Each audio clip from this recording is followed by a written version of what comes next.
So Ikea don't do an end panel that goes all the way to the floor. They only do one that's the size of the cabinet. However, if you buy a full length end panel, one of the 2.4 metre ones, you can cut it down like so. Now what you want to do is put your end panel on the end, slightly longer than what's required.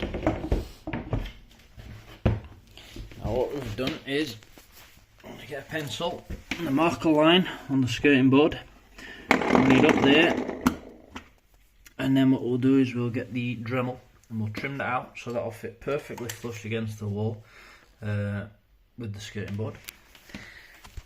And then once we've done that, we're going to mark a line along the back and then cut that with the circular saw, so we've got a perfectly flush top.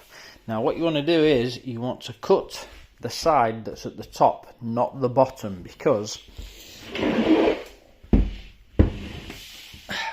the bottom has got a coating which makes it waterproof. If you ever mop the floor and you put the cut side to the floor, water will seep under that and rot it, and it will swell and look a mess very quickly. I'll come back in a second.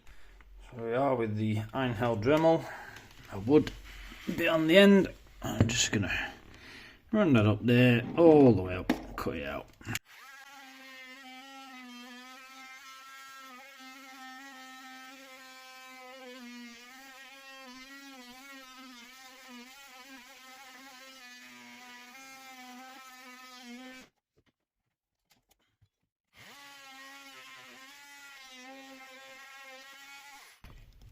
And obviously that's cut out now.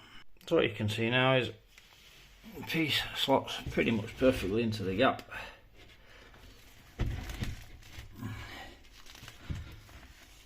As you can see, once this is lined up properly, we've trimmed it a little bit, it'll fit perfect. Obviously we've put the piece up to the unit as discussed, drew the line on the back. We've put the track in place and now we're just cutting.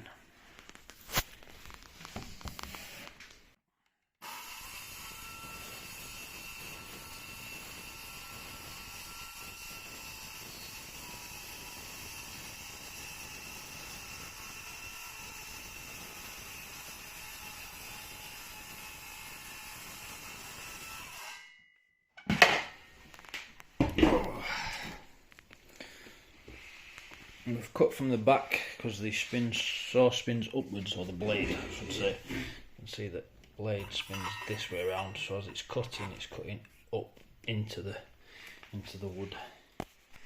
That's now in place, as you can see. It's nice and flush with the door, it should be.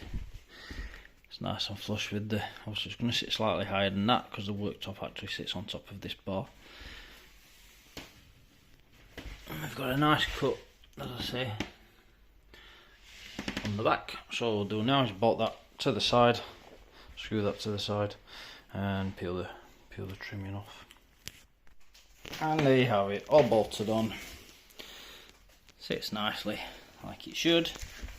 Sits great with the underneath trim down there, brings it right up to the edge. Fits perfectly with the skirting board. There's a bit of a gap with the wall, but the walls were never straight. But what we'll do is we'll run a little bit of a sealant along the bottom, up the back, just to waterproof a little bit better on the bottom, and join the wall at the back so it looks nice.